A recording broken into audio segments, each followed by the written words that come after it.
Sino nga ba si Ate Roslyn? Kilala rito bilang ate ng Distrito 5. Siya ay tubong Gimaras at ipinanganak sa isang simpleng pamilya. Pangwalo sa 9 na magkakapatid.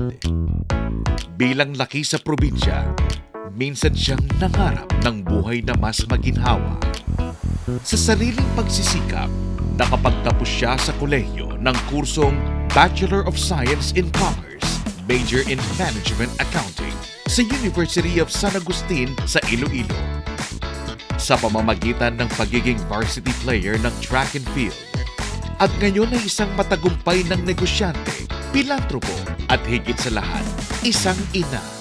Siya rin ang founder at president ng Roslyn Foundation na inilunsad para mas mapalawak pa ang serbisyong maaari niyang ibigay sa mga tao. Patunay na ang pangarap ay maaaring matupad kung sasamahan ng sipag, pananampalataya at kalinga sa kapwa.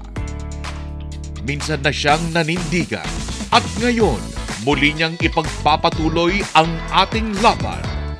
May pusong handang yumakap sa lahat, tapang na kayang harapin ang laban ng mga nangangailangan at talinong magdadala ng tunay na pagbabago. Siya ang ate ng Distrito 5, si Ate Kong Roslyn.